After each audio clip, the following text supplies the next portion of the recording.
Attention, cette émission est laissée à la discrétion de l'auditeur. Les propos et les opinions peuvent choquer. Oreilles sensibles s'abstenir. Richard Martineau.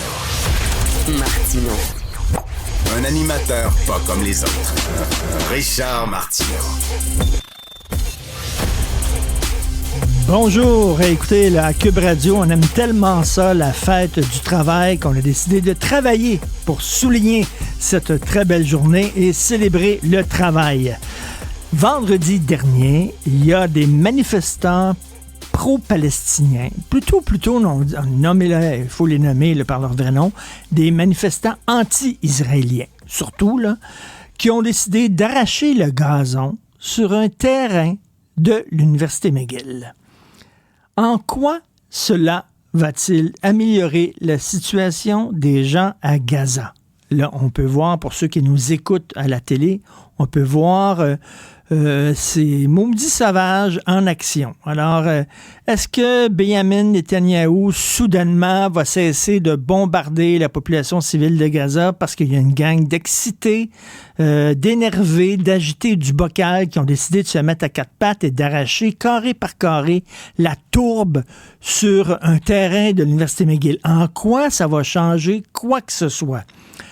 Pensez-vous que le gouvernement fédéral va remettre soudainement en question son appui au gouvernement israélien parce que, hey, à McGill, attention, là, ils ont arraché du gazon. Attends une minute, là. Là, il faut s'asseoir, le caucus libéral, puis il faut revoir notre stratégie et notre politique internationale. C'est n'importe quoi. C'est la même chose. Les énervés qui rentrent dans des musées et qui jettent de la peinture sur un Manet, sur un Léonard de Vinci, sur un Rembrandt. En quoi cela va-t-il aider, améliorer le climat, aider les gens à lutter contre les changements climatiques? Je ne le vois pas. Finalement, ces gens-là, on va se le dire, là, la cause est un prétexte. C'est un prétexte. Ça me ramène, vous savez que pour moi, tout est cinématographique, tout est cinéma. Ça me ramène à un vieux film des années 50, un des premiers films de Marlon Brando qui s'intitulait The Wild One, où c'était toute la vague des films de motards. Là, on découvrait ça, là, ce nouveau phénomène-là, les motards qui arrivaient dans des villes et foutaient le bordel. Et là, Marlon Brando joue le rôle d'un méchant motard, justement, qui passe son temps à se battre.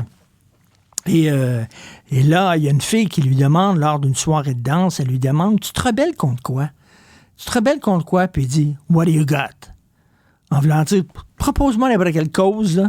Je vais l'utiliser pour foutre le bordel, puis mettre le feu, puis me battre, puis tout ça. What do you got? Donne-moi une cause, là, puis je vais me battre pour cette cause-là. La cause est un prétexte. Ces gens-là veulent foutre le bordel, et c'est comme ça depuis que le monde est monde. Chaque fois qu'il y a des mouvements de manifestation, il y a tout le temps des Black Blocs qui rentrent là-dedans, puis qui décident d'instrumentaliser le mouvement à leur propre fin, parce que ces gens-là sont des anarchistes, veulent foutre le bordel. Moi, je suis convaincu. Envoyer Guy Nantel voir les manifestants qui ont enlevé de la tourbe vendredi dernier, leur poser des questions très simples. Super simples. Par exemple, combien de jours a duré la guerre de 6 jours? Question super simple. Et on pisserait dans nos culottes à entendre les réponses, je suis convaincu. Qu'est-ce que ça veut dire « from the river to the sea » qui n'arrête pas de chanter puis de crier, puis bon.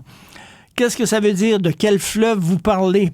Je suis convaincu qu'ils n'en ont aucune idée. Eux autres, ils disent, hey, on va aller arracher de la tourbe, ça va être cool. Après ça, on va aller dans un petit café, puis on va célébrer ça, puis on va pouvoir dormir le soir en disant, mon Dieu, qu'on est cool. C'est rendu maintenant une activité socio-culturelle chez les jeunes de faire ça. C'est vraiment n'importe quoi. Sur un sujet beaucoup plus léger, est-ce que vous connaissez la tarification dynamique? La tarification dynamique, c'est une nouvelle façon qu'ont trouvé certaines entreprises pour aller chercher encore plus d'argent dans les poches des consommateurs. Par exemple, si vous voulez avoir un Uber, vous savez que s'il y a beaucoup de gens qui demandent des Uber, ben ça va être plus cher. Le tarif pour prendre un Uber, le tarif du kilomètre et tout ça, ben, va être plus élevé.